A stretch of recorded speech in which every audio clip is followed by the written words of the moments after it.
Velkommen til episode nummer 15. Og Mads, vi er jo kommet godt ind i sagens kerne, vil jeg sige, de sidste 2 gange. Ja. I forhold til henholdsvis at tale om lykken, og så sidste gang, der talte vi om, hvad var det nu, vi talte om? Forholdet mellem det indre og vi fik det opløst og alt muligt, altså. Ja, men det var jo, og det var igen, det var animeret af en kerneseries ønske om at høre os reflektere det forhold igennem der, både så at sige grænsedragningerne og opløsningen af det, og placeringerne af det og sådan ting. Yes. Måske er der nogle områder, vi ikke rigtig har været inde på, men altså, håber det går, ikke? Hvad kan vide, hvad vi skulle tale om i dag, Mads? Ja, godt spørgsmål. Hvad har vi egentlig tilbage? Der er jo en masse, der stadigvæk ligger og det er der. Rumsterer rundt omkring, det synes jeg. Altså helt oplagt. Ja. Det ved jeg ikke, om vi skal. Gør det. Helt oplagt, det er jo at køre videre med følelserne. Det synes jeg er oplagt. Du snakker om 4 kernefølelser, hvor vi nu har behandlet angsten. Ja. Sådan rimelig, selvfølgelig. Ja, det var i afsnit, hvad var det? 12, 13, eller jeg snart ikke huske det. 12 måske, ikke? Ja, det er omkring. Ja. Og du snakker jo om, at der er 4 grundfølelser. Jeg mener, at der er flere. Ja, det siger anyways. Det kan vi også komme ind på ved et tidspunkt. Hvad er en grundfølelse? Prøv lige at nævne et par stykker andre. Jo, men jeg vil også mene, at følelsen af utilstrækkelighed. Nå, okay. Følelsen af skam og skyld.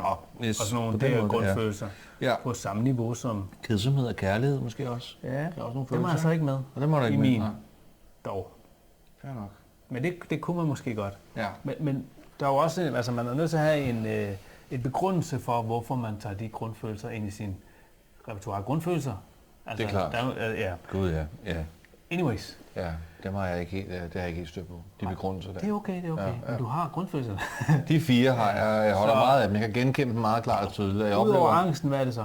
Jamen, jeg oplever langt de fleste af de andre betegnelser af emotionel art, værende nogen, man sådan set godt kan se som nogle blandingsfølelser. Ja. Men lad os nu... det forstår jeg godt. Ja. Men ved det, okay, der var angsten, ikke? Ja. Og så var der lykken, eller glæden, ikke? Så har vi behandlet 2 af dem. Ja. Og så er der jo sorgen og vreden. Ja. Og vi har strejfet dem lidt dengang, hvor vi åbnede op for angsten. Ikke? Du snakkede for eksempel om melankolien, kan jeg huske, når jeg sad og så det igennem. Jeg sådan skam overhørte det. Det må du virkelig undskylde. Altså. I afsnit 12, jeg ved ikke, om du har lyttet nærmere efter, men altså, du tager den med ind, melankolien, som en grundlæggende driver i filosofien. Ikke? Klart. Interesse og aktivitet, ikke? Og jeg hører det ikke. Jeg bliver ved med at sige, det er angsten. Men du hører det bagefter. Jeg ser hele tiden det aktivt, vi talte om, men du siger, så måske kunne vi godt tage melankolien op, fordi jeg synes, der er en vis sørgmodighed i den. Ikke? Ja, jeg vil sige, at melankolien er spændende, men det er ikke en grundfølelse i sig selv. Fordi det er en blandings... Fair nok, hvor du har flere indenover. Ja. Det er faktisk en blanding, vil jeg mene, af sorg og glæde. Og savn. Nej, det er smukt. Ja, det er fint. Yes. Altså, jeg forsøgte bare at gå i retning af sørgmodigheden, altså sorgen, om vi skulle tale om sorg. Det vil jeg gerne. Hvis sorg og vrede, så kan vi tage vrede senere, for jeg mener, at sorgen er på en eller anden måde dybere. Ja, det mener jeg også. Ja, helt sikkert. Helt klart. Fedt. Ja. Men sorgen, sørgmodigheden og sorgen, det er... Okay, så lad os tage det. Wow.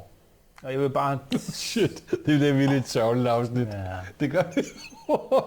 Afsnit 15, ja. Men vi kan jo og jeg begynder straks at gå i forsvarsmekanismer og grine. Sådan noget. Jeg elsker sorgen. Altså, jeg trives i sørgmodighed. Og nej, det gør jeg ikke. Elsker de der velsmerter. Så kan det godt være, at det bliver dit afsnit mere, end det bliver mit. Det her. Fordi jeg tænker straks intellektuelt om sorg. Og det er nok, fordi jeg har også svært ved at tale om det. Det er derfor, jeg begynder at grine af det, ikke? Altså gå lidt i humor og forsvar. Jeg kører på dig lige om lidt. Jamen, det skal du bare køre mig helt igennem. Men det første, jeg tænker, det er intellektuelt. Og det er sorgens funktion. Ja. Altså, hvorfor sorg? Og der tænker jeg bare sådan helt, altså, grunden til, at vi har udviklet os som mennesker, og har udviklet sorgen som et redskab, det er godt greb på det, ja. Det er jo fordi, at når jeg er ked af det, så får du helt automatisk lyst til at kramme mig og give mig omsorg. Og det er sådan en taktik, en teknik. Ja. Det tror jeg faktisk, alle følelser har. Alle følelser har en funktion. Cool. Ellers så havde vi ikke udviklet dem og overlevet med dem. Wow, så hård er jeg ikke i den dom der. Altså kynisk er jeg ikke omkring. Nej, der er benhård. Det kan jeg lige så godt sige. Det er måske mit psykoterapeutiske blik på det. Nej, men den der, okay, så skal jeg prøve at bløde dig lidt op, hvis jeg kan. Ja, men... Jeg prøver, Mads. Altså, prøv at forestille dig at stå på den eksistentielle slette, ikke? Ja. Stå der, og du græder bare.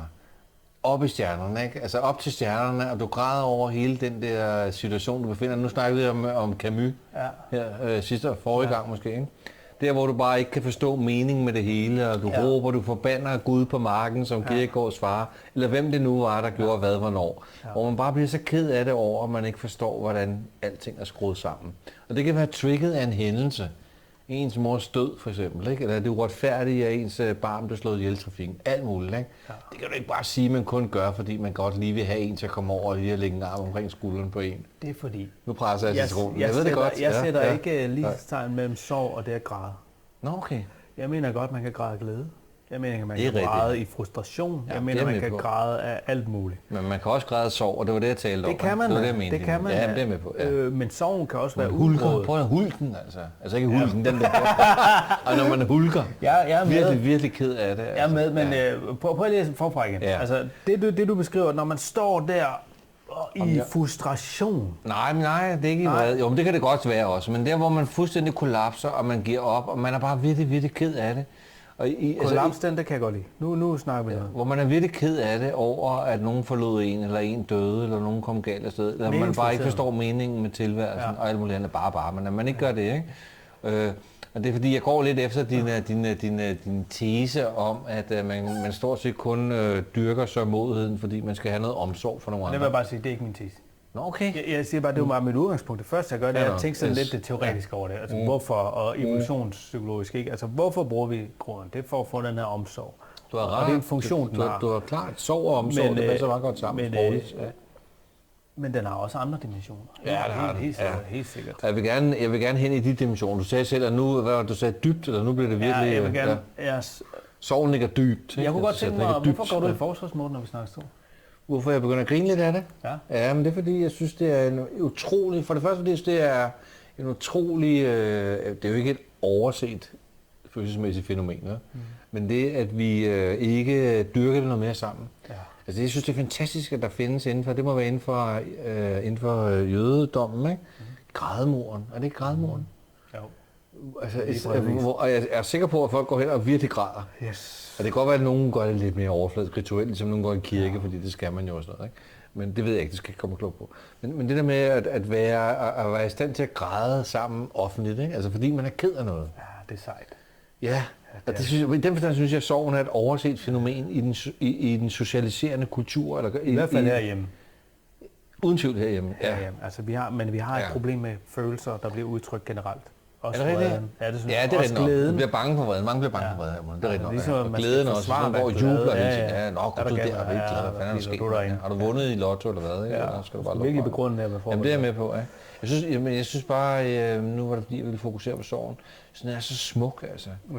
Har du nogensinde, det har du jo, du har siddet ved siden af et menneske, der virkelig har grædt, ikke? Jo. Ja, men det er ikke smukt? Jo. Altså, det er virkelig smukt, ikke? Jo. Altså, virkelig gribende. Altså, alle de klienter, jeg har, der kommer og græder meget, de siger på forhånd, altså du må undskylde, jeg er jo sådan en der græder meget. Og jeg siger, det skal der være plads til. Ja, men det er jeg med på, men det der med, min pointe var bare, det er virkelig rørende. For mig er det virkelig rørende. Altså, jeg er svært ved ikke lige at fælde en tårer. Jeg ved godt, det er professionelt set er helt vildt. Nej, ved siden af, ikke? Det skal vi have lavet om. Man skal heller ikke blive for konfluerende, så at sige, vel? Altså, men det var helt det, min pointe. Min pointe var med det der med, at det er så rørende smukt at se et menneske vildt være ked af. Det kan vi jo godt lide, når vi ser en film. Jeg elsker jo at se Lassie, der aldrig vender hjem, ikke? Eller Dumbo, der ikke kan få fat i sin mor, og sådan nogle de der tegnefilm, man græd, da man var lille. Altså, jeg er enig i det er smukt. Ja. Men der er også en smerte. Der er også en smerte, det er fordi smerte også kan være smukt. Og jeg tror, at vi skal ikke være så bange for smerte, som vi er. Ja. Men hvorfor siger jeg, at vi ikke skal være bange for smerte i den grad, vi er? Det er jo fordi, jo mindre bange vi er for smerte, jo bedre er vi til at håndtere smerten, og jo mindre smerte. Altså, men sorg. Det er klart, at folk kan være i sorg, jo. Sorg. Det er vildt, ikke? Altså, det kender man da godt. Ja, altså, men en af ens kære dør, altså ens mor eller far, eller endnu værre, tror jeg. Nu kommer du med en anden funktion. Jeg nævnte først til at starte med en funktion, det er for omsorg. Det er barnet, ikke, der græder. Ja. En anden, det er jo, at der er en bearbejdning i sorgen. Det er at græde, det er at lade sig selv sørge. Altså, vi har alle sammen brug for en sørgeperiode. Ja. Fedt med det sørgebind der. Ja. Altså, jeg skulle have gået med et sørgebind. Altså, da min mor, hun døde, ikke? Altså, det er så godt at sørge. Min mor døde jo for en del år siden, nu 15 år siden, ikke? Men det var... Kondolerer. Tak, men altså, det er alligevel så lang tid nu, jeg kan sagtens rumme det, og sådan, men jeg var helt knust. Ja. Altså. Bare lige for at sige det, ikke? Og jeg tænker, jeg ved godt, der er nogen, der uden tvivl, jeg ved ikke, om man kan sammenligne sådan noget, men der er nogen, der sikkert også har oplevet noget, der var værre. Som for eksempel, at ens børn dør, ikke? Det tror jeg er værre. Men når man mister en, som er så tæt forbundet med en følelsesmæssigt, ikke? Den der oplevelse af, hvordan tingene bare bliver revet fra en, ikke? Fordi den forbindelse opløses, ikke? Det er bare gråd derudover, ikke? Jeg tænker, jeg skulle have gået med sådan en sørgebind dengang. Hvorfor gjorde jeg ikke det? Altså, fordi folk forstår det. Der er noget virkelig dejligt ved at være ked af det. Står du og mener, bare virkelig, at folk siger, okay, forstår du godt, man får lov til at være det. Man græder bare. Yes. Jamen, det er en fed oplevelse. Nu griner jeg lidt, fordi det er derfor, det er med mit forsvarsværn, ikke? Man griner lige lidt, ikke? Men jeg vil gerne stå inden for det. Det er fedt at være ked af det. Fantastisk. Og det er rigtigt, man kan grine som et forsvar. Man kan også grine som en forløsning. Det kan man godt. Fordi man har fået lov til at sørge. Ja, det er jo en dejlig følelse. Og jeg tror, der er også noget, hvis vi skulle give noget videre her, så er det at give dig for Guds skyld folk lov til at være sørgelig. Lad være med at fikse det. Lad være med at tænke med det samme, du ser en er ked af det. Gud, nu skal jeg fikse vedkommende. Og nu skal jeg sørge for, at vedkommende kommer ud af sin sorg. Det er ikke nødvendigvis det, der er målet her. Nej, det bedste. Lad folk sørge. Ja, det er jo meget smukt at sige cheer up og op med hovedet, min venner, hvad hun synger hende der. Det var så smukt. Det er jo fint nok, at man ligesom også hjælper sine venner til at sige, okay, det skal sgu nok blive godt igen. Ikke? Men der er også noget fint ved at være i det triste, ikke? Altså i det sørgmodige, i den dybe sorg. Altså, man kan faktisk få rigtig mange erkendelser. Altså der, hvor jeg har fået flest erkendelser, det er sørgmodigheden forbundet med erfaringen af ensomhed. Det er jo også en stærk følelse, ikke, synes jeg. Måske også en grundfølelse, tænker jeg, altså ensomhedsfølelsen, ikke? Det er det for mig. For mig som i øvrigt er en del af melankolien. Ja, men jeg skulle sige, nærmest det nok for mig er det meget forbundet med sorgen, men endelig også med glæden, for det kan være en fed oplevelse også at være alene, ikke? Man bliver konverteret til det, det er med på. Ja. Men der, hvor man sidder nede i sit eget lille hul, ikke? Og føler sig helt vildt alene eller ensom, ikke? Den sorg. Jeg tror, den er god også. Altså, det er ikke noget, man skal stikke af fra bare og tænke, der er noget galt med mig, jeg skal have en pille, jeg skal bare være glad, og nu skal vi også komme i gang, ikke? Klart.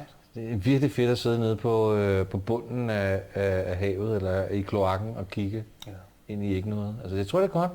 Det er rigtigt. Og det kan man selvfølgelig altid bedre sige, når man sidder ovenpå, ikke? Og lidt op at surfe på livets overflade, ikke? Ja. Men når man er dernede, er det jo ikke fedt. Det er jeg med på. Det er jeg med på. Altså, det er måske lidt paradoksalt, men når jeg græder meget sjældent. Okay, ja. Altså, det kan jeg kan kulturelt eller det kan små, altså det er totalt mormoragtigt. Nej, men der er sket noget. Altså, jeg kan mærke, jo ældre jeg bliver, jo tættere, altså jo mindre skal der til, før jeg græder af en film. Jo mindre skal der til, før jeg græder. Jo mindre skal der til? Ja, okay. Jo mindre skal der til, før jeg græder med en klienthistorie, eller jeg græder med en eller anden historie. Så du græder mere og mere? Altså lettere og lettere? Ja, jeg kommer mere og mere tættere på sorgen. Det er godt, Mads, fordi jeg er på vej væk fra den igen. Altså 10 år efter. Fordi der skal mere med til. Jeg havde en periode, hvor så kunne jeg sidde og se en film, og så altså, de der helt almindelige, kedelige, romantiske komedier. Ja. Kom og så, hvor er det sørgeligt. Nej, nu stopper du. Men jeg er på vej derhen. Jeg er på vej, okay. Ja, men der skal mere til, før jeg græder. Der skal mere til, før jeg græder nu. Men jeg har også grædt en del de sidste 4-5 år, ja. Græder bare hele bunden ud. Prøv at høre, hvad Kim siger her. Han siger, vi skal have lov til at græde, vi skal have lov til, og vi skal have plads til at græde så meget, at vi ikke behøver at græde mere. Så meget. På et tidspunkt, så er der ikke så mange dråber tilbage, og karret er ligesom tømt lidt, ikke, af tristhed. Ikke? Man gider ikke at høre Cure så meget mere. Jeg har også haft lov med at høre Cure.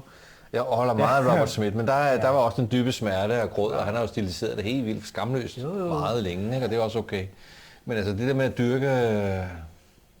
Men jeg er ked af, og det hører jeg desværre tit, klienter, der kommer og har en sorg, og de føler ikke, at de kan få lov til at sørge over et eller andet, selvom at miste noget, der er nær, altså virkelig nær. Vi snakker, nu vil jeg ikke nævne nogle eksempler, men man skal have lov til at græde, og folk omkring I skal ikke.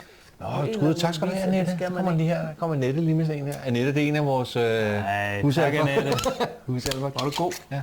Fedt. Jeg tager lige en lille hurtigt. Jeg er nødt til at lige drikke det. Det kan jeg godt forstå. Det er jo en... det vil jeg gerne give med. Altså, hvis vi, du har før snakket om, hvad vi kan give seerne med videre her. Så er det virkelig... Husk at give folk, du kender, lov til at være ked af det. Ja. Uden at omklamre, men bare være der med dem. Det er det bedste, man kan gøre. Det er et lille tip. Altså bare sidde lidt med dem, acceptere det. Ikke at sige nå for længe, eller sige, ej, lad os nu også komme videre. Og det er bare lige være med dem. Det er også vreden. Folk skal have lov til at være vrede. Når du oplever en, der er vred, så sig godt ud med det. Den er farlig, den der. Ja, nej. Den er farlig, men det kan vi tage næste gang, eller lidt af vrede der. Ja, det tager vi næste gang. Skal vi ikke gøre det, fordi jeg har så mange, hvor der har jeg trådt i spinaten, eller det hedder, hvor jeg tænker, skide fedt, du har det dårligt. Hvis de har haft det dårligt over mig, så bare sidde og sige, godt, du kommer ud med din vrede. Jeg er ikke sikker på, det er det, jeg mener. Men det der med at udtrykke følelser, altså virkelig komme ud med dem, altså der er en grund til, at vi har dem. Ja, det er rigtigt. Ja. Så det at kunne være i sin sorg, det at kunne være med sorgen, ikke? Og også selvfølgelig, på et tidspunkt kommer man faktisk ud af den. Det tror jeg, det kan godt være, at man har en livslang sorg. Det tror jeg godt, det kan lade sig gøre. Især hvis man ikke får lov til at sørge, så bliver den livslang. Så hober den sig op, og den kan hobe sig op, og du kan få fysiske smerter, altså epromyalgi hedder det ikke? Nå, det ved jeg så ikke. Det har jeg aldrig hørt om. Nå, altså det der med, at man har en smerte, en kronisk smerte uden årsag. Fibromyalgi. Nå, sikkert. Det vil sagt spille mig ind. Der er for meget alkohol. Det er et fedt ord. Det er fedt ord. Det er præcis. Men ligesom man har en kronisk smerte, men der er ikke nogen tegn på en fysisk årsag til det. Ikke? Og så er der teorier, der siger, at det er undertrykte følelser. Det er følelser, der ikke får lov til at komme ud. Ikke? Man kan få alle mulige smerter i hjertet, altså helt konkret smerter. Man går til lægen hele tiden, og lægen siger, at dit hjerte ikke noget. Er det det, man kalder hypokondri? Nej, det er det nemlig ikke. Okay. Det er det nemlig ikke. Det er en vigtig pointe. Men man kan tit komme i den bås. Nej, der er en god årsag til. Nu skal I høre efter. Ja, nu skal I eddermame høre efter. Giv folk lov vi siger det kun én gang. Ja, lad være med at stoppe for sorg. Præcis. Og nu er man oven i købet i et nye ICD-11, har jeg indtryk af, der bliver en forlænget, hvis en sorgperiode går over et vis tidspunkt, så er det altså psykisk syg. Altså, okay. Så er vi altså derude. Og det er fordi, den måske så at sige, scroller ned i retning af depression og sådan noget, ikke? Kunne det ikke være det? Det hedder forlænget sorgperiode. Forlænget sorgperiode, okay. Men det jeg vil sige, jeg synes bare, det er så smukt med tårer. Ja, det er præcis. Det er virkelig smukt. Om det så også er glæde. Kender du det skæringspunkt, hvor man er lidt i tvivl om man græder af glæde eller af sorg? Det gør det, for du nævnte før, ikke? Er det ikke fantastisk? Især som barn. Når jeg husker tilbage som barn. Senere, man, jeg kan huske nogle gange, hvor jeg er lige så ulykkelig, som jeg kan være lykkelig. Det er lige der. Ja, men også hvor grin bliver til gråd. Altså jeg griner, fordi jeg har det for fedt, og så er der nogen, der kommenterer, og jeg føler mig nærmest udskammet i det, og så fordi jeg ikke kan være i glæden, så hopper jeg over i sorgen. Fantastisk resonans, der er lige der, hvor det klinger på samme niveau. Ja. Det er virkelig sygt. Ja, skål på det. Nu har vi jo fået gang i en... nu er det jo ikke en vinklub, men man kan godt lige sige... det ved jeg ikke, om det er noget prale. 2018. John Josh. Der, ikke? Ja. Vi er jo stadigvæk en Vino Veritas, ikke? Jævnfør Kierkegaard også, og symbolien og det hele, ikke? Det er jo der. Det er det, vi satser, eller tester. Det er ikke, fordi vi godt kan lide vin. Det er simpelthen, fordi det er i filosofiens tjeneste. Ja, så er vi Annette med, som en gang lige kommer med lidt ekstra en gang. Det er dejligt. Tak, Annette. Den er faktisk okay. Sorgen, ja. Altså, jeg havde en lang periode, altså jeg finder ud af, jeg tror på, jeg har oplevet, hvis vi må stadigvæk gyldiggøre subjektive, filmologiske erindringer og erfaringer, ikke? Så har jeg oplevet, at det også kan ophobe sig, sorgen i en, ikke? Altså nærmest som sådan en tank, som en kamel kunne have på puklen eller sådan noget, ikke? Altså hvor den er fyldt op med sørgmodighed, ikke? Altså snakker du her om, især når man ikke får lov til at udtrykke den? Ja, over længere tid, og jeg kan huske, min mor, hun sagde, at hun synes i en lang periode var jeg ligesom Buster Keaton, kender du ham som film? Fordi han var altid sådan kold, og han grinede aldrig, og han græd ikke, han viste det, han udtrykte ikke en mine, det var sådan ligesom hans stil, ikke? Jeg ved ikke rigtigt, om det var et kompliment for hende, men jeg kunne godt i en periode lide dem, som ikke viste følelser, ikke? Altså af idoler. Selvfølgelig. Der var også ham forsangeren for Specials og The Colorfield og sådan noget. Det var også nogen, der bare var helt iskolde, ikke? Jeg ved sgu ikke, hvad jeg havde gang i der, men det endte med at følge med, at jeg afvendede mig fra at være mere spontan, når jeg var ked af det, så jeg holdt ligesom følelserne i mig, ikke? Jeg kendte ikke noget historisk ro, jeg tror også, det er en tilpasning til kulturen. Jeg fyldte bare hele den psykiske vom op med tårer og sorg. Indtil et vist punkt, du ved, ikke? Så skulle der ikke særlig meget til, hvor det bare, så græd jeg bare over alt muligt, ikke? Og så kom der hul på bylden, så at sige, ikke? Er du med på, hvad jeg mener med det psykiske system, ikke? Det er så vigtigt. Og så skulle der bare tømmes ud. Og det er så vigtigt, at der går hul på bylden. Det skulle bare tømmes ud, og så bare grædes igennem. Super lettelse, skulle jeg sige. Så jeg kan lige så godt gå i gang. Jeg kan gå ud til havet, eller vil sige flove over det, eller gå en tur i skoven. Græd, altså. Græd. Jeg tænker bare. Det er græd. Græd igennem, altså. Helt ærligt. De 2 tidspunkter, hvor jeg virkelig har græd. De seneste 2. Og det i det her forum lige nu, i forhold til det, der lige blev sagt, så er det lidt pinligt over, at jeg ikke græder mere end det. Men det var, da mine børn blev født. Altså, det er også lykke. Jeg græd 8 timer, da nummer 2 blev født, fordi det var en problematisk fødsel, så det var også en lettelse. Du var også bange måske også? Der var det hele. Men der er en pointe i det. Med min første søns fødsel, det var selvfølgelig dramatisk, altså alle fødsler er vel dramatiske. Ja, det kan jeg forestille mig. Men da han endelig kom, og så det øjeblik, hun siger, det er en dreng. Der bliver det bare så virkelig gjort, jeg var blevet far, at jeg tudede en hel time, ikke også? Men det er jo ikke sov. Det er ikke så. Nej, det er vi enige om. Nej, men det er lettelse. Ja, der kommer alt muligt andet op, ja. Men det er også det, at det sådan kan. Den kan forløse noget. Altså, man har brug for det, tror jeg. Altså, jeg ved sgu ikke, hvad der sker rent fysiologisk, men der kommer en masse tårer ud. Det er ligesom om alle de tårer, der kommer ud, det er alt sammen noget, hvor man kommer ud med noget. Ja, altså, der kommer noget, der er både noget fysiologisk, sige, der kommer alt muligt andet op, som ikke er forbundet med den konkrete begivenhed, der trigger det, men alt muligt billeder og fornemmelser. Ja, og det er godt, det renser ud. Ja. Det er det gør. Og jeg gjorde det igen med min anden søn. Det var en lang fødsel, og der var masser af problemer, og det kunne have endt i, at min hustru døde, hvis livmoderen var sprunget, og det var sådan en time fra at springe. Det var dramatisk. Og det endte med akut kejsersnit, og men der græd jeg 8 timer bagefter. Der var 8 timer, jeg havde brug for at bare græde. Jeg kunne ikke stoppe igen. Det var også en lettelse, ikke? Men der er en pointe i det her, at når der sker en voldsom hændelse i vores liv, så går vi i kampmode, går ud fra. Altså, det er i hvert fald sundt. Ja.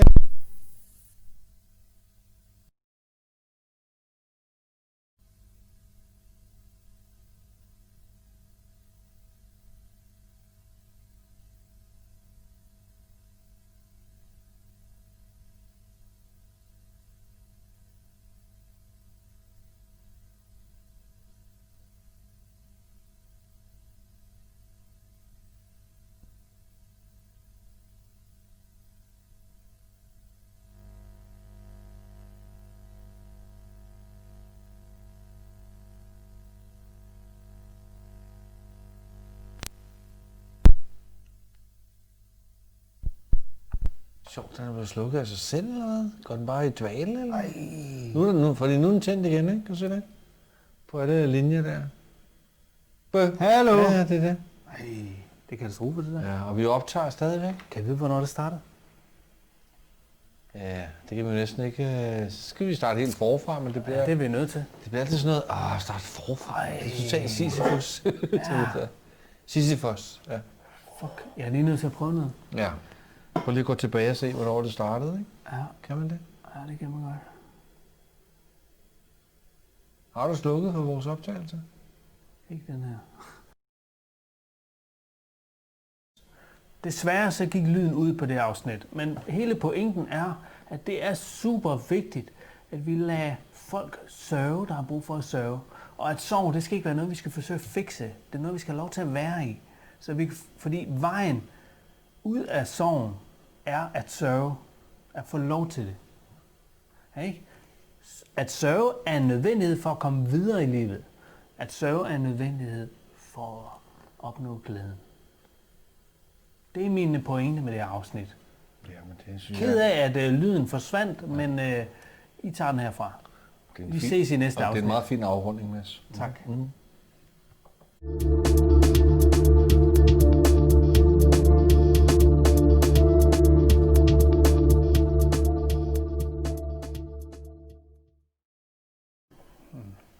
Så.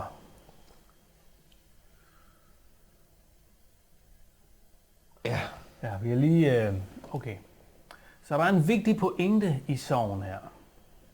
Okay, det er der, vi tager fra. Ja. Jeg skal bare lave undskyld. Og du klipper ind her, hvad? Hvor er det en ny optagelse, der går ind i den anden, som du klipper sammen på et tidspunkt? Jeg klipper den her, vi laver nu, sammen med... 10 minutters tid, sammen med den anden. Så omkring 10 minutter, så ved vi, den er der. Ja, fuck ja. Det er skidespændende her. Ja. Sådan er det med teknik. Ja, og det er også okay. Og her der kan vi det mindste se, at der er masser af batterier. På det ned i lommen igen, ja. Okay, så ved vi det fremover, at det er den her, vi skal holde øje med, at der stadigvæk er batteri. Ja. Den kan køre til... Hvor mange afsnit? Vi har lavet næsten 3 afsnit. Det kan den køre alene. Men den skal selvfølgelig også holde styr på det hele. Ja. Den der. Ja. Jeg tjekker lige min faktisk. Det er det nødt til. Ja, hvad tjekker du? Det var ellers godt, det sov, vi har lavet der, synes jeg. Ja, det var skide godt. Det var faktisk ret op at køre over det. Men den sov, det var ikke noget, vi talte om i forhold til det indre og ydre, vel? Det har vi droppet, ikke? Jo, det har vi droppet. Ja. Det kan også være, at vi bare ser cutten der efter 20 minutter. Det kan simpelthen ikke... Men så starter du... Lad os prøve, og så stopper vi bare, når vi ikke har noget at sige. Ja, okay. Yes. Er du klar? Ja. Der er en vigtig pointe i det her, Og det er, at sorg er så vigtig. Så hvis vi skulle give vores seere noget med fra det her afsnit, så er det, at sorg, det skal man for det første give folk lov til. Ja. Altså lad folk sørge, så længe man har brug for det. Sorgen er en nødvendighed for at komme videre, og en nødvendighed for at komme til glæden. Sorg er smukt, som du sagde så fint. Lige præcis. Lige præcis. Det er jo det der med at opleve et andet menneske, eller sig selv, bare lade tårerne strømme. Ikke? Ja. Men der er en ting, jeg også tænker på, Mads, nu her, når vi lige vender, kan man sige, hvad det egentlig vi har været igennem her. Ikke? Det du startede ud med at sige, også at det er en teknik og en taktik, eller det kan det være også, ikke? Mm. Så også man skal holde øje med sig selv også, at om man tyrer lidt for hurtigt og lidt for nemt til det sørgmodige. Altså det var noget, som jeg kom på et tidspunkt til at arbejde meget med, at bryde med, hvad skal man sige, med den sørgmodige reaktion, ikke? Fordi man kan få rigtig meget vilje igennem den også. Ja. Og det vil jeg gerne lige åbne op for her, også lige at tænke lidt over med sig selv også. Hvad får man ud af at være ked af det? Ja. Udover at græde sin sorg igennem. Ikke? Man får måske også lidt ekstra opmærksomhed. Man skal lige holde øje med, om man udnytter det. Altså, det synes jeg er enormt spændende. Ja. Altså indtil videre, så har vi 2 bud. Den ene er, at man får omsorg ud af det. Ja. Ja. Og det tror jeg især, at børn har det med at bruge den taktik. Ja. Ja. Senere, eller måske også børn, der får man forløsning ud af det. Altså man skal simpelthen bearbejde det, efter man har været i kampmode i rigtig lang tid. Ja. Ligesom med de her fødsler, jeg har beskrevet før, ikke? Ja, lige præcis. Og folk, der kommer så man bruger for en forløsning for at rense ud. Ja. Og en ting er, at der kommer tårer, men der kommer også alt muligt andet med. Ja. Altså det er en psykologisk forløsning, ligesom det er en fysiologisk. Lige præcis. Og jeg tænker også bare, at det er sådan et delikat område, det der, igen sådan en uskyldighedszone, ikke? Hvor det er, at det bliver lidt svært at finde ud af, er det for meget eller for lidt, ikke? Det der med, hvorfor er det egentlig, jeg græder hver gang, at jeg ser den film omkring Lassie, der ikke vender hjem, ikke? Eller har en oplevelse af, at lige pludselig er det mig, der fylder måske for meget emotionelt i rummet, ikke? Så man skal lige, jeg synes, det var godt lige at tjekke sig selv efter og sige, er det også derfor, at jeg har let til tårer? Altså for at få opmærksomhed? Ja, altså det må man godt lige tjekke ud med sig selv, og det er ikke fordi, jeg vil skamme nogen ud, men altså, man skal lige holde øje med, hvorfor er det, man græder? Er det reelt, og det er det nok altid i udgangspunktet, men altså... Jeg kan huske, at jeg hørte en kvinde holde et foredrag omkring, hvordan det var at være henne i Etiopien, hvor hun sad i 3 døgn og lyttede til, altså det var, der var i USA på et tidspunkt til en konference, ikke, om hvordan man arbejdede med at coache på, altså i nogle andre sammenhænge i business, ikke, hvor det var nævnt det. Hun fortalte, at hun havde siddet i 3 døgn og hørt på 5 etiopiske kvinder fortælle om, hvordan det havde været for dem at miste deres børn i forbindelse med en hungersnød, ikke. Og den sorg og den gråd, ikke, som de gennemgik i deres fortællinger, de 5 kvinder, ikke, som hun fortalte hende amerikanerne, der havde siddet der, ikke, og lyttet til dem, ikke. Det er stærk kost. Ja, puha. Ja, ikke? Altså, jeg tænker, det er jo ikke noget, man gør for at få opmærksomhed. Nej, lige præcis. Ja. Det er sindssygt vigtigt på ja, lige præcis, ja. Og jeg kan kun sige, at jeg er ked af, at jeg har ret mange klienter, der kommer med rigtig god grund til at have sørg, eller have, altså sørge, fordi de har mistet noget meget, meget tæt og meget nært. Hvad griner du af? Undskyld, kan vi ikke det?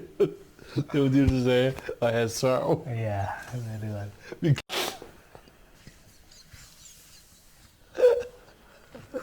Det er også. Okay. Ja, det skal ikke med. Og det bliver til frakløb, ikke? Og det gør det. Og det gør det helt klart. Det er frakløb, yes. Og det duer ikke. Så det duer ikke at sidde sådan der og tale om sov for helvede. Hvad? Episode 15, det bliver en klipper. Det bliver en klipper. Ja. Det bliver lidt hårdt for dig at klippe igennem, det ved jeg godt. Ja, det er fint. Det er ikke så mange. Det er 4 stykker max. Ja. Okay, jeg prøver igen. Ja. Jo, men det er rigtigt nok. Ja, der var først begyndt på... Jo, men det er noget med alvor. Vi kommer ind på noget med alvor. Alvoren også, ikke? Alvoren er vigtig. Vi tæller lige varme på det. Ja, jeg har en vigtig pointe med synes. Yes. Jeg har mange klienter i min psykoterapeutiske... Undskyld. Jeg kan ikke tage det helt alvorligt. Nej, okay, det er okay. Ja, det er skide hyggeligt. Okay, men i øvrigt til fremover, så kan du se, hernede kan man se, der er lyd på, ikke? Og der kan man se, der er lyd på. Ja, og så skal det være tændt. Ja, yes. Vi kan se tiden, der går deroppe i det lille røde hjørne deroppe, ikke? Ja, præcis. Det er godt. Ja, det okay, du har nogle klienter. Nu kan jeg godt rumme den. Ja, klar. Yes. Du kan godt fortælle lidt om sorgens betydning i det terapeutiske arbejde. Klar. Ja, jeg er med. Ja. Kan du det? Er du klar? Er du sikker? Helt klart, helt klart.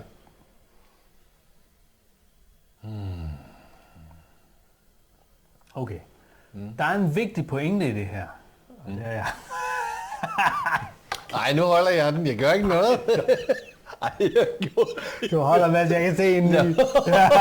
Jeg gjorde ikke noget. Jeg prøvede virkelig at lytte og smile og rumlige og balancere. Okay, det er ret sørgeligt, det her. Ja. Det er det med sorgen.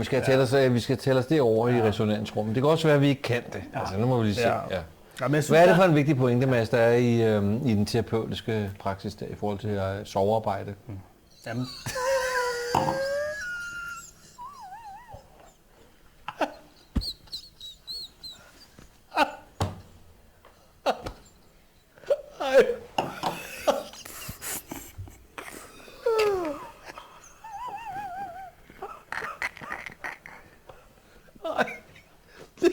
Det holder ikke. Man skal tage sin klient alvorligt. Det er vigtigt.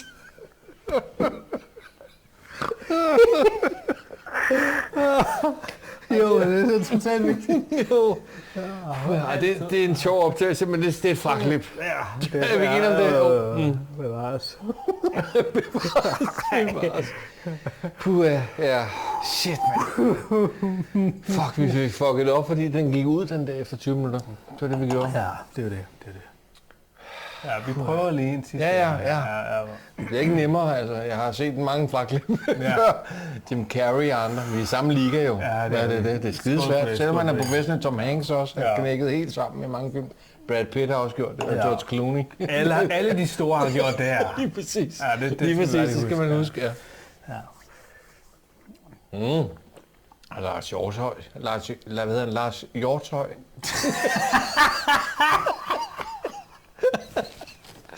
Nej, han er ikke en af de store, er det tror jeg ikke. Nej. Tror du seriøst, at de der gamle grækere, de har drukket en masse vin, og så filosoferer på de høje? Jeg tror på mange punkter har jeg gjort. Jeg tror virkelig, jeg håber.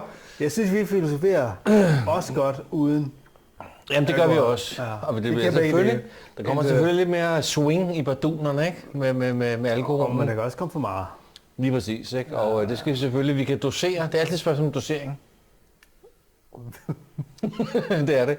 Men jeg tror faktisk også, at tankerne omkring, hvad det vil sige at være til som menneske, ikke, fungerer bedre, når det er, man er mildnet omkring de der druer, man har indtaget. Men det er så vigtigt. Tror du ikke? Jo, god point. Så er vi tilbage med affekterne, ikke? Fordi jeg tror, det der med at filosofere, når man er ked af det. Vi er omkring sorgen nu, ikke? Og praktikken. Jeg kan godt rumme det nu. Ja, jeg er også med. Fordi jeg synes faktisk, der er en vigtig pointe i det her, fordi at jeg har ret mange klienter, der kommer og har en god grund til at sørge, men der er ikke i deres netværk og i de folk, der er omkring dem, omkring det her, ikke været plads til at sørge. Så det er bare ophobet sig, ikke også? Ja.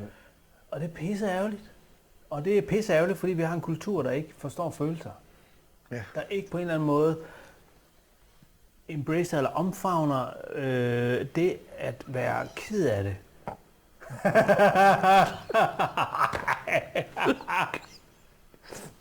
Undskyld. Jeg prøvede virkelig lang tid. Det er nok, det undskyld, jeg prøvede virkelig lang tid. Men vi kan godt klippe noget af det fra og komme ind igen, kan vi ikke det? Ja. Så vi må tage det i bidder. Eller du må, og så skal du sidde fedt med det, mand. Jamen, det er okay. En gang. Det er fordi, jeg synes, du starter så alvorligt ud. Det er da alvorligt. Ja, men du taler også bare alvorligt frem hurtigt, så jeg er svært ved at følge det emotionelt. Ikke? Men det er alvorligt. Jeg tror man det er alvorligt. Ja. Det er så sørgeligt. Det er mega synd. Altså, du klipper bare det der ind der, så godt som det passer. Jeg klienter, der mister børn. Ja. Altså, det er på det niveau, og ikke har lov til at sørge. Ej, er det rigtigt? Ja, det er på det niveau. Det er slet ikke sjovt. Det er virkelig alvorligt. Det er da virkelig forfærdeligt. Okay. Ja, men selvfølgelig skal vi alle sammen... Det er derfor, jeg har sagt... Alle sammen har lov til at sørge. Ja. Det kan vi sagtens gå på valg til. Så nu tager jeg. Gå til valg på. Ja. Okay, yes, så tager den nu. Der er en vigtig pointe i det her. Og det er, at jeg har klienter, der kommer med en rigtig god grund til at sørge, som ikke får lov til at sørge. Fordi der er alle mulige andre hensyn, der skal tages. Og fordi, at så snart der er en, der er ked af det, så kommer der folk, der bare vil fikse det med det samme. Men det skal ikke fikses. Folk skal have lov til at sørge. Ja. Det er en vigtig pointe. Det var der, du startede. Jeg prøvede virkelig at være sød og venlig og rumlig. Ej, jeg gjorde ikke noget med. Det er ikke skyld. Nej, men det er fucking alvorligt. Det startede med, at den der ikke fungerede. Ja, det er teknikken. Batteriet blev ud, og vi var ikke opmærksomme på det. Okay. Og så fik vi drukket 2 flasker vin. Ja, jeg tror, jeg starter den igen, men jeg starter den på en anden måde. Jamen, så gør det. Ja, jeg sidder for det samme. Jeg prøver virkelig, jeg rummer, hvad kan man sige, det er forsvarsmekanismer, mand. Ja, det er fordi, det er pissvært, det her. Ja. Vi snakker om noget, der virkelig er dybt alvorligt med sorg. Og det rammer lige ind i noget. Vores værste frygt. Det rammer ind i min værste frygt. At miste, ja. Ja, men at miste, ja. Det er det, vi skal lige finde den der tone. Ja. Men på den anden side har vi jo også talt noget om, hvor godt det er at få grædt igennem livet. Sådan, så jeg har det jo ikke sådan, jeg føler mig ikke så tynget mere af sorgen. Så jeg har også nemmere ved at grine tingene. Ja. Og det er ikke kun et forsvar, og så rammer vi faktisk noget, som jeg virkelig gerne ville have talt om, Mads. Ja. Det der med, at de der grænsezoner mellem, hvornår er angsten produktiv og negativ, hvornår er sorgen god eller dårlig, vreden god eller dårlig, alt det der, ikke? Ej, var det godt. Ja. Ja, lad os tage det. Skal vi ikke tage det? Skal vi starte der, stille og roligt? De der skæringspunkter, ligesom med skæringspunktet mellem indre og ydre, og det bliver modtaget. Jeg er så med. Sådan kan man sige, okay, så starter vi. Du starter. Jeg starter. Så du ved, hvor vi klipper ind. Hvor klipper vi ind? Vi er allerede klippet ind. Okay. Ja. Jeg har lagt mærke til, og nu har vi også snakket lidt mere end det, der kommer på video her. Ja. At der, hvor at vi møder hinanden i snakken, det er, når vi snakker om sorgen i sin rene form. Og jeg ved godt, det er lidt kanadiansk, men det mener jeg slet ikke. Jeg mener det faktisk, der hvor at jeg har en grund til at sørge, så sørger jeg. Ja. Eller en grund til at være vred, så er jeg vred. Yes. Der, hvor der er blandingsformer, så bliver det hele meget mere komplekst. Men sorgen i sig selv er så vigtig. Vreden i sig selv er så vigtig. Sorgen i sig selv kan nogle ting. Den kan forløse smerte. Ikke? Og en smertefuld periode, efter en smertefuld periode, så kan man græde. Altså det er som om, den har sin relevans, når faren er over, eller når krisen er over, eller ikke? Så kan den komme ud. Ja. Og det er måden at bearbejde det er gennem sorgen. Ja. Sorgen kan virkelig noget. Også hvis man har mistet noget, der betyder noget, så kan det komme ud. Og man skal have lov til at sørge. Altså det er så sørgeligt. Det er så sørgeligt, når jeg møder folk, der ikke får lov til at sørge. Som har en god grund til det. Ja, præcis. Så, jo, men jeg er helt enig. Ja. Jeg synes, at faktisk når mens du taler, synes jeg, altså med al respekt for dit værv, ikke? Og andre psykoterapeuter, og i det hele taget terapeutiske processer og behandlingssteder, egentlig vil jeg jo, og det tænker jeg også, du måske kan spille med på, som filosofisk også, ikke? I dit væsen, ikke? At hvor ville det være smukt, hvis man havde et fællesskab, nu kommer min svanesang, ikke? Hvor ville det være smukt, hvis man havde et samfundsmæssigt, globalt fællesskab, hvor man sådan set havde muligheden for, at der var plejet at dyrke en kultur, hvor det var helt legitimt at græde. Eller blive vrede, ikke? Eller blive glade sammen, ikke? Så simpelthen nu, ikke? Så sidder ham klovnen der, så skal jeg ikke... Ej, det er jo ikke en klovn, men så sidder du og glad, og du griner bare, det er sjovt. Nej, jeg griner ikke. Jeg griner, fordi vi er svært ved at optage det afsnit. Men... Skidesvært. Og det er jo fordi, det er så alvorligt. Det er meget svært optagelse. Det er meget svært optagelse. Og jeg kommer i tanke om noget, du har sagt jo. Ja. Som jeg synes taler ind i, at der er jo nogle traditioner for at græde. Ja, altså, grædemuren. Ja, grædemuren for eksempel. Yes. Og sørgebænd. Jeg ved ikke om det kommer med i det her afsnit. Jeg har slet ikke overblik over. Og det er så vigtigt at sørge. Altså det er en vej til glæden.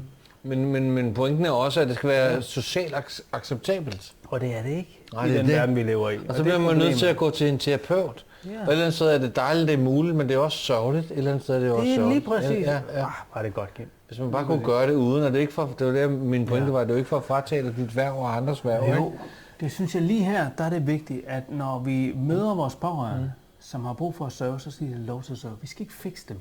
Tænk, at man skal finde en professionel hver gang. Ikke? Ja. Selvfølgelig forstår jeg godt, at der kan være noget, som almindelige, gode, dødelige pårørende ikke er i stand til at håndtere, når folk er kede af det. Ikke? Nå, men det er jo rigtigt. Og man bliver nødt til at finde en terapeut for at finde ud af, hvordan kan jeg være i en proces, hvor jeg kan arbejde med min sorg. Yes. Det kan man jo heller ikke forvente eller forlange af sin mand eller kone og sine børn skal sidde og lytte til. Jeg får meget godt til det. Okay, fair nok, ja. Jeg har lyst til at bare lave... Jeg gør en anden metode. Fordi det er så sørgeligt. Så lad os optage en nummer 17. Vi laver slutningen. Vi kan også droppe den der, og så lave nummer 17. Du har brug for at lave slutningen. Yes. Ja. Er du klar? Og du sidder bare og nikker. Har vi aftalt? Ja, jeg griner. Jeg siger ikke noget. Yes. Desværre så gik lyden ud på det afsnit. Men hele pointen er, at det er super vigtigt, at vi lader folk sørge, der har brug for at sørge. Og at sorg, det skal ikke være noget, vi skal forsøge at fikse. Det er noget, vi skal have lov til at være i. Fordi vejen ud af sorgen er at sørge, at få lov til det. Ikke? At sørge er en nødvendighed for at komme videre i livet. At sørge er en nødvendighed for at opnå glæden. Det er mine pointe med det her afsnit. Jamen, det synes Ked af, at lyden forsvandt, men I tager den herfra. Vi ses i næste afsnit. Det er en meget fin afrunding, Mads. Tak.